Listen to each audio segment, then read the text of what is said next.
इस घनौनी सियासत का, क्योंकि ये पहली दफा नहीं हो रहा पाकिस्तान में। यहाँ पर सियासी पार्टियां हुक्मरानी करती रही हैं जिन्होंने सियासत को कारोबार के तौर पर इस्तेमाल किया है। पैसा लगाते हैं, हुकूमतों में आते हैं, और ज़्यादा पैसा बनाते हैं, मेंबर खरीदे जाते हैं, सेनेट की सीटें खरीदी जाती हैं, हुकूमतें बदलने के लिए बोली लगाकर ज़मीर खरीदे जाते हैं। और दो फैसले हमारे पास जो आए हैं, और ये मैं जाहिर है ये ज़रूर कौम को याद दिलाना चाहूँगा कि हमेशा इस किस्म की सियासत के ख़िलाफ़ अव्वलीन जिहाद जो किया है वो इमरान खान ने किया है और तहरीक इंसाफ ने किया है। ये दोनों केसेस भी तहरीक इंसाफ के केसेस थे। पहले 63A का जो फैसला आया, और अभी इलेक्शन कमीशन ऑफ पाकिस्तान ने, जाहिर है उसके अंदर तो कोई सवाल बचा ही नहीं था, वो वोट डाल चुके थे, उनके वोट शुमार कर लिए गए थे, और इलेक्शन कमीशन ने फैसला किया कि ये जो 25 लोटे थे दे स्टैंड डिस्क्वालिफाइड, यानी वो अब MPA नहीं रहे। और इसके साथ साथ मैं इज़हार हमदर्दी भी करना चाहता हूँ उन तमाम सियासतदानों के ऊपर जिन्होंने करोड़ों की सरमायाकारी की इन लोटों को खरीदने के लिए, और वो लोटे अब सवाई वॉशरूम के किसी काम के बाकी नहीं रहे। हमारी उम्मीद ये है कि जिस तरीके से ये एक हिस्सा इस साजिश का वापस रोल बैक हुआ है, इसी तरीके से हम बाकी जो इस साजिश के नतीजे में जो तब्दीली आई है उसको भी खत्म होता देखना चाहते हैं। इस आज के फैसले के बाद कोई जवाब बाकी नहीं रहता कि पंजाब की इस वक्त असेंबली चल क्यों रही है। 197 वोट थे हमजा शहबाज के, और उसमें से 25 वोट पहले ही सुप्रीम कोर्ट के फैसले के मुताबिक काउंट ही नहीं, गिनती नहीं होनी उनकी, तो वो 172 पे तो पहले ही आ चुके थे। अब तो मुस्तकिल तौर पे ये 25 फारिग हो चुके हैं। मैंने कुछ अर्सा थोड़ी देर पहले ट्वीट भी किया था, इस मुल्क के सबसे बड़े सूबे के अंदर इस वक्त किसी को नहीं समझ में आ रही कि वजीर आला कौन है। पंजाब मुल्क के सबसे बड़े सूबे के अंदर किसी को यह नहीं पता चल रहा गवर्नर कौन है। वफाक के अंदर यह किसी को समझ में नहीं आ रही कि फैसले करने का इख्तियार किस बात है। मजा का खेज बातें, वो लोग जो कहते थे वोट को इज्जत दो, वो जो कहते थे कि फौज का सियासत में कोई मुदाखलत नहीं होनी चाहिए, वो कहते हैं इस वक्त भीख क्या मांगी जा रही है। वजीर आजम की कुर्सी पे जिसको बिठाया हुआ है उसको वजीर आजम बोलते हुए भी ठीक नहीं रखता। जो उस कुर्सी पे बैठा हुआ है वो कहता है कौमी सलामती कमेटी का इजलास कराओ, और कौमी सलामती कमेटी के इजलास के अंदर फैसला करो कि पेट्रोल की कीमत क्या होगी। ये 22 करोड़ का मुल्क है, ये दुनिया के सबसे बड़े मुल्कों में से एक है, ये एटमी कुव्वत है, ये दुनिया की सबसे बड़ी अस्करी ताकतों में से एक है। इस मुल्क के साथ ये भोंडा मजाक जो चल रहा है, अब एक एक दिन भी इसका कोई जवाब बाकी नहीं रह गया है। इस मजाक को खत्म करना चाहिए, और ये जो अजीबो गरीब किस्म के मशवरे दिए जाते हैं, अच्छा ये कर दें तो इलेक्शन हो जाएगा, वो कर दें तो इलेक्शन हो जाएगा, ये अब मशवरे का टाइम खत्म है। ऐलान करें, नए इलेक्शन की तरफ कौम को लेके जाएं। जो मईशत का बेड़ा गर्क किया है, धमकियां दी जाती थी, डराया जाता था लोगों को ये कि अगर ये हो गया तो डॉलर 200 का होगा, वो 2 से 1 का हो गया डॉलर। मईशत बैठ गई है, माशरे के अंदर इस वक्त गैर यकीनी हालत है, सियासत में अदम इस्तेकाम है। तो एक दफा फिर कौम को मुबारकबाद कि ये फैसला आया जो बिल्कुल वाज़ेह एक हकीकत थी, उसको रिकग्नाइज किया गया।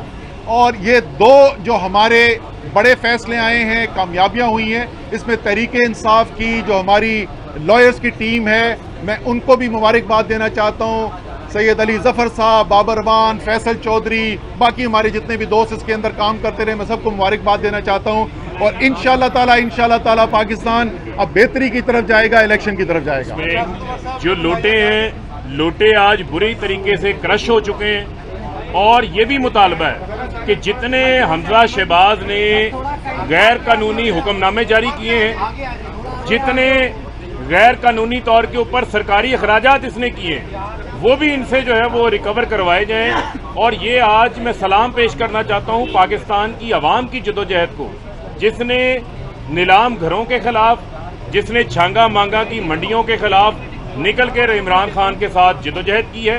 पाकिस्तान के अंदर हमेशा हमेशा के लिए ये छांगा मांगा की मंडियों का जो है वो रास्ता बंद हो गया है। और आज उन लोगों को भी शर्म आनी चाहिए जिन्होंने पाकिस्तान की इस जमहूरियत को गदला किया, जिन्होंने इन ऐवानों की बेतौकीरी की, आज मैं समझता हूं कि उनके लिए भी जो है वो शर्म का मुकाम है। और पंजाब में तो हुकूमत फारिग हो ही गई है, अब वफाक की हुकूमत भी फारिग है, वफाक में भी क्राइम मिनिस्टर बैठा हुआ है। लिहाजा देर ना करें, मुल्क का नुकसान ना करें, फौरी इंतखाबात की तरफ जाएं। आप तो अब आपके घर के अंदर से आवाजें आने लग गई हैं इंतखाबात के हवाले से, तो डरो ना, मैदान में आओ। जमीर फरोशों का वोट अब नहीं कास्ट होगा, अब 22 करोड़ आवाम का वोट कास्ट होगा और वो वजीर आजम इमरान खान को कास्ट होगा।